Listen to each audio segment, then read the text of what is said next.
श्री शिवाय नमः शुभम। आज के इस पावन पवित्र दिन पर सबसे पहले सुनेंगे केला सींचने की कथा। बहुत समय पहले की बात है। किसी गांव में एक साहूकार दंपति अपने दोनों बच्चे अर्थात पुत्र और पुत्री के साथ में रहते थे।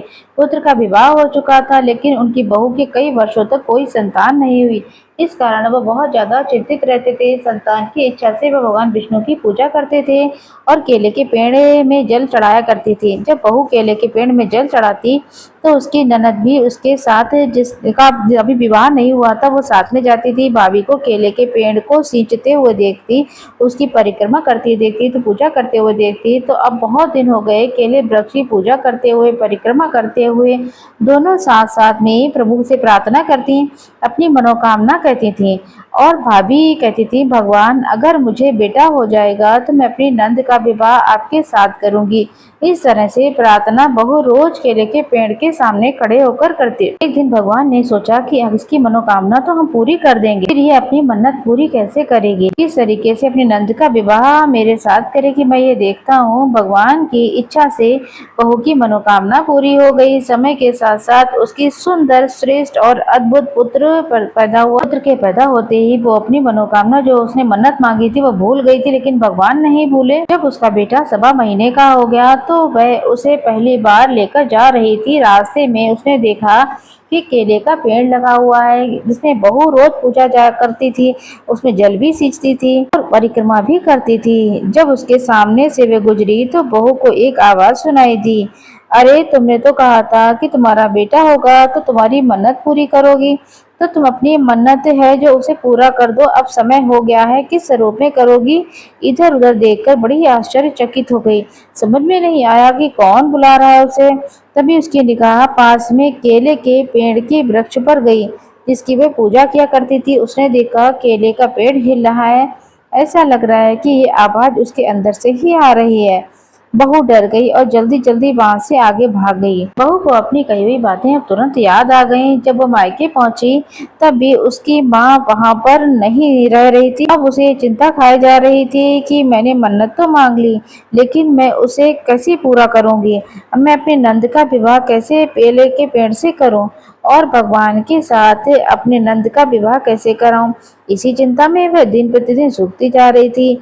जब वह अपने लड़के को वापस ससुराल लेकर आई तो उसकी चिंता यहाँ पर भी कम नहीं हुई। ससुराल वालों ने, उसके ससुर जी ने सारी बात पूछी। बहुत अधिक पूछने पर अपनी बहू से कहा, तुम बहुत चिंता में लग रही, अब तो तुम्हें खुश रहना चाहिए, तुम्हारे पास तो वर्षों के बाद बेटा भी हो गया, फिर भी तुम कमजोर होती जा रही, सूख गई हो, तुम्हें क्या चिंता है, तुम अपनी चिंता हमसे कहो, कोई परेशानी है तो हमें बताओ, हम इस दूर करेंगे। लेकिन वह कहती तो क्या ही कहती, उसने किसी को कुछ भी नहीं कहा। एक दिन की बात है, गुरुवार का दिन था। उसके द्वार पर किसी ने दस्तक दी। उसने जैसे ही दरवाजा खोला देखा कि बहुत ही सुंदर नवयुवक खड़ा है। किसी ने पूछा, तुम कौन हो, तुम यहाँ पर क्या करने आए हो। तब वह बोला कि मैं आपकी बहू का मुंह बोला भाई, बहुत दूर से आया हूँ अपनी बहन से मिलने के लिए, क्या आप उन्हें बुला देंगे। जब उसने ये पूरी तरीके से बात बताई, बहू को बुलवाया क्या।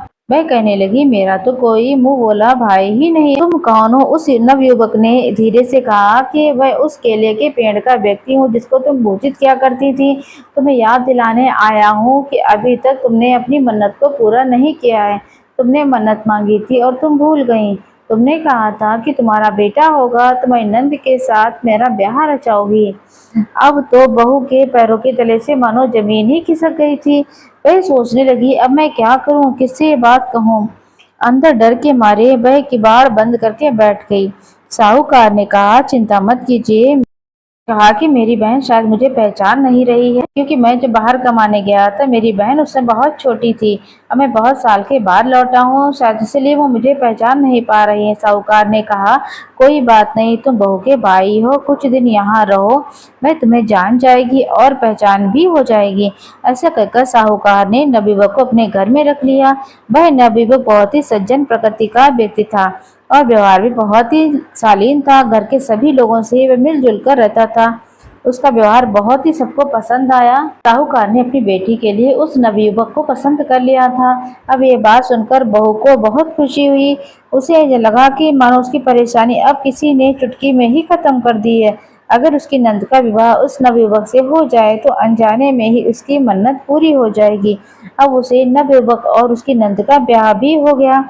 वह अपनी पत्नी को लेकर वहां से विदा कराकर चला।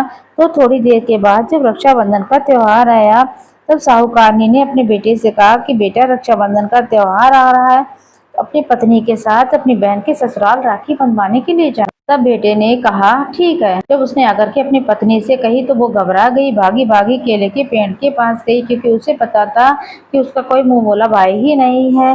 ये तो वो केले का वृक्ष था जो कि नव युवक का वेश बना कर आया था और उसके नंद को यह लेकर चला गया।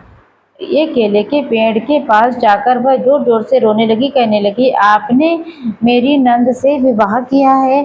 अब मेरे ससुराल वाले कह रहे हैं कि पहली रक्षाबंधन है और तुम्हें अपनी नंद के यहाँ राखी बंधवाने जाना होगा। अब मैं कहाँ जाऊँ? उन्हें मेरा तो कोई मुंह बोला है ही नहीं, उन्हें ये तो आपको मेरा मुंह वाला भाई ही समझ रहे हैं। तभी तो केले के पेड़ से आवाज आई, कोई बात नहीं, तुम चिंता मत करो, रक्षाबंधन के दिन तुम अपने पति को लेकर इसी जगह पर आ जाना, सब कुछ सही हो जाएगा। लेकिन तुम्हें इस बात का ध्यान रखना होगा, तुम जब भी यहाँ पर आना तो तुम सवा पहर से ज्यादा यहाँ पर मत रुकना। अगर तुम सवा पहर से ज्यादा रुकोगी तो गड़बड़ हो जाएगी। बहू ये सुनकर बहुत खुश हुई, बस सोचने लगी सवा पहर में तो सब काम हो जाएंगे। खुशी खुशी वे अपने घर लौट गई। तब रक्षाबंधन का दिन आया, उसने अपने पति को साथ लिया, अपने मुंह बोले भाई के घर चल दी और उसी स्थान पर पहुंच गई जहां पर वह केले का पेड़ लगा हुआ था। वहां जाकर के वो देखती है केले के पेड़ के पास में बहुत बड़ी एक श्रेष्ठ हवेली खड़ी है। अंदर गई तो वहां पर खूब ठाट बांट हो रहे थे, खूब नौकर चाकर थे और साथ में नंद भी खूब ठाट बाट से रह रही है। अपने भाई भाभी को आता हुआ देखकर वह लड़की प्रसन्न हुई और उसने प्रसन्नता से अपने भाई भाभी और भतीजे को राखी बांधी और उस बहू ने भी अपने मुंह बोले भाई को राखी बांधी। तब सवा पहर हो जाने वाला ही था, तब वह अपने पति और बच्चे को लेकर वहां से चल दिए। अभी थोड़ी ही दूर गए थे, तभी उसके पति को याद आया कि मेरी तो छतरी यहीं पर रह गई है। तब वह वापस आने के लिए कहने लगा, वह अपनी पत्नी से कहता है, चलो वापस चलो, मेरी छतरी वहां रह गई, उसे लेकर आते हैं। तब वह बहुत ज्यादा डर गई, कहने लगी, मुझे सवा पैर से ज्यादा वहां पर नहीं रुकना था, अगर हम वहां पर गए तो कुछ ना कुछ गड़बड़ हो जाएगी। उसने अपने पति को समझाने की खूब कोशिश की और कहने लगी, अरे छतरी ही तो है, कई बार क्या करेंगे, हम जाकर के हम दोबारा आएंगे तो ले लेंगे, एक बार दिन में बार बार जाना वहां पर अच्छा नहीं लगता। लेकिन वह व्यक्ति नहीं माना। दोनों वापस जिद के कारण उसी स्थान पर लौट आए, पर उस स्थान पर जाकर देखते हैं कि वहां पर जो आलीशान कोठरी थी वह एकदम से गायब है। मात्र केले का एक छोटा सा पेड़ वहां पर लगा हुआ है, जिसके पास में छतरी रखी हुई है और जो उस छतरी है उसके पति की ही है। उसे देखकर उसके पति के आश्चर्य की सीमा नहीं रही। उसके पैरों के नीचे से जमीन खिसक गई और वह अपनी पत्नी को खूब डांट डांट कर कहने लगा, ये सब क्या हो रहा है? अभी तो यहाँ पर आलीशान कोठी थी, अब यहाँ पर उजाड़ जंगल कैसे हो गया? ये सब माजरा क्या है? मुझे सब कुछ सच सच बताओ। आखिर तुमने मेरी बहन की शादी किसी भूत प्रेत से तो नहीं करवा दी?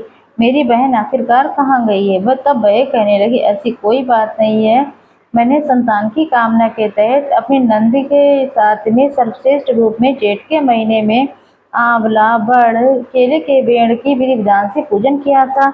वह जो नव युवक हमारे घर आए थे वे कदली वृक्ष अर्थात श्री नारायण का स्वरूप थे और हमारे घर आकर उन्होंने नंद और मेरी मनोकामना के तहत मेरी नंद के साथ पूर्ण रूप से विवाह कर लिया और मेरी नंद का श्रेष्ठ स्थान वैकुंठ में वास के रूप में हो गया है।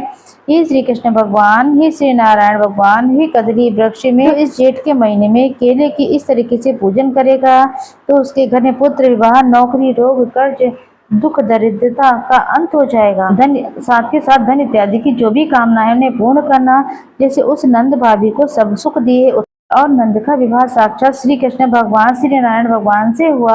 उसी तरीके से आज के शुभ दिन पे जो भी इस कथा को सुनेगा, पढ़ेगा, प्रभु का पूजन करेगा, उसके जीवन में सदा सर्वदा खुशियां देना। तो बोलिए श्री कृष्ण भगवान की जय।